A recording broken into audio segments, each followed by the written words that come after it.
Hi folks, DeeDee here today. I know you've been waiting for the second part of my Triptych series, and so here we are getting started. I have already prepped this little board. Go back to the first video at the beginning to see exactly how I prepped it. And so it's already done, ready, gessoed. I've got out some light molding paste and a palette knife and one of my favorite Donna Downey stencils that I picked up. I actually got to buy this one in the Donna Downey studio in North Carolina. I posted a pretty epic blog post recounting the weekend that I got to spend there a few weeks ago. Oh gosh, I can't believe it's almost a month ago now. So head over to my blog if you'd like to see that. Otherwise, I have masked off part of the stencil that I don't want to show up on the second piece of my 3-paneled series here. And just using some masking tape, you can pick that up in the Donna Downey Studios, or you might even have some in your stash somewhere. And I'm using some golden light modeling paste and a palette knife to spread through the stencil fairly thick. You can see I'm not scraping all the way to the base of the stencil. I want there to be some heaviness basically to this texture that I'm applying straight to my little board here. And I do scrape off the sides. Also, just as a quick note, when you're using modeling paste and heavier things with your stencils, it is very important that you take them directly to the sink or however you clean your stencils and clean them. Modeling paste and like materials will ruin them. Then after I washed my stencil, I just paused the video and set everything to dry. I came back and now I've got some recycled packaging, and sometimes it's really great to work on because it's super slick and smooth, and who doesn't like to recycle a bit? I'm using some golden fluid acrylic in carbon black and some Liquitex glazing medium and my Simply Simmons brush, and I'm glazing the great texture that I have achieved with the stencil and the modeling paste. It is important that the modeling paste is dry when you do this, otherwise once you start wiping back, you'll just wipe up the modeling paste. And I've got some baby wipes, and now I'm going to, and I'm not sure if I've mentioned this on a video for the Donna Downey Artist Gang fans, but it's kind of the song and dance, basically. Put some down, take some up, put some down, take some up. So I'm using baby wipes, and I'm going back and forth, actually, between a dirty one and a clean one. When you first start wiping back the glazing medium, it's going to pull back quite a bit at first, but the dirtier that the baby wipe gets, then the less it's going to take away from the project, which is why I switched to a clean one. And then I kind of go back and forth. You can see there, like I felt like I had pulled too much of it away and I wanted it to be a bit grungier. So I went over everything with the dirty wipe again to kind of give back some of that paint. And I scraped up the edges a bit. I want all of the things to match. And I haven't really decided yet, but at the end I might end up just painting all the sides of each piece black. We'll see when we get there. I've got one more panel to go after this one. And I am drawing between some of the layers when I'm happy with an effect or I feel like one layer is complete. I can dry that and then move on with the second layer, and I know the first one or the one below it won't come up.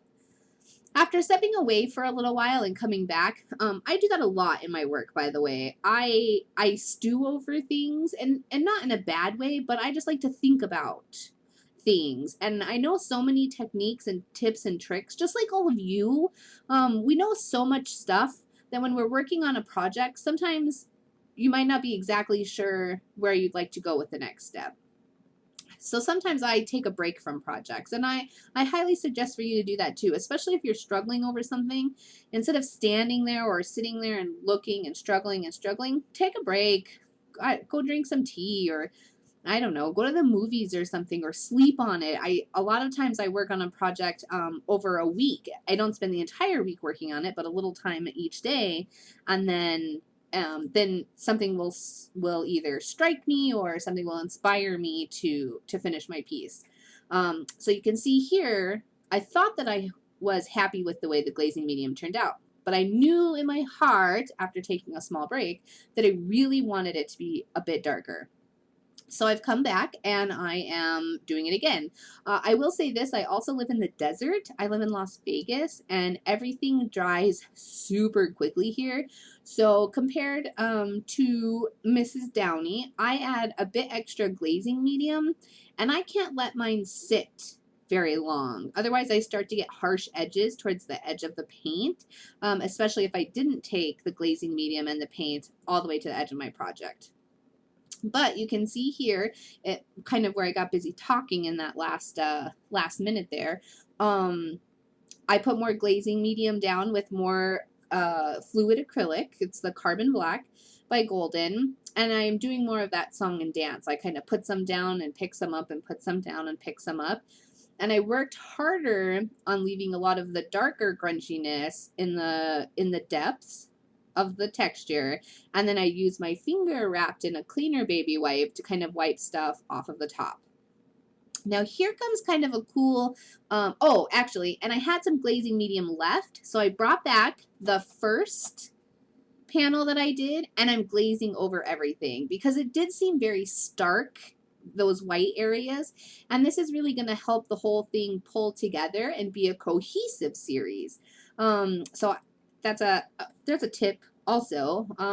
Never put parts of your series away. You can always go back and work on them some more. Just helps me kind of pull it all together. I can't wait to hang them all when they're done. Now here's the really cool tip that I was going to share with you. That's another piece of recycled packaging, and I thought that I wanted to doodle with some paint markers inside this very cool like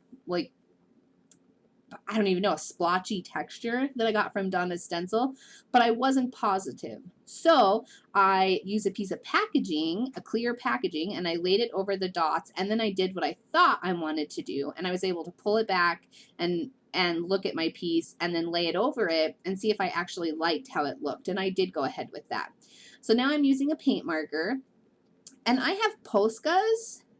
But all paint markers will work. Any of your favorite paint markers, any tip, you could use a chisel tip or a bullet tip or a fine tip.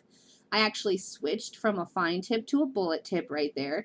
And you could use Liquitex, paint markers or Molotow paint markers or any of your favorites. I just have Posca and I like them, so that's what I used.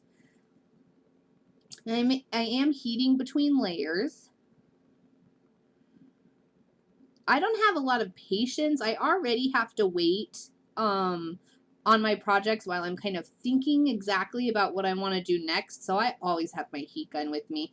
Just be warned, if you apply too much heat to a lot of these acrylic based materials, they will bubble. And I have done that in another video. It is very cool if it's what you're aiming for, but sometimes it can be annoying if that's not something that you're hoping to achieve.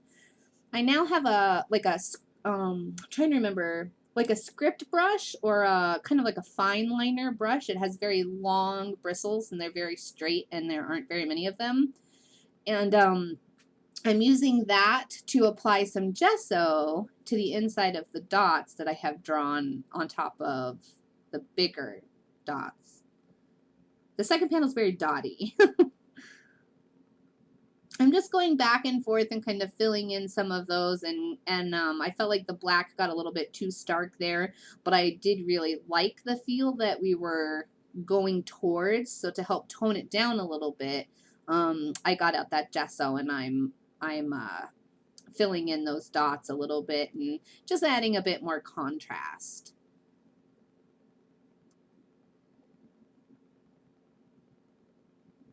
And you can see I'm using the back of some packaging as a little miniature palette. Sometimes I don't need a big palette, but you could also use palette paper or smaller plastic palettes, anything like that.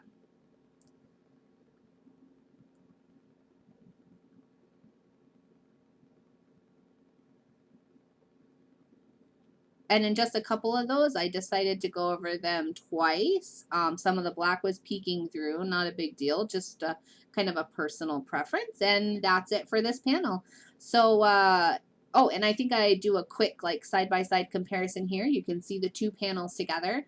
I believe I'm going to hang them vertical so that I'll have all three panels. I'll have one at the top, one in the middle, and one at the bottom, rather than one on the left, in the middle, and on the right.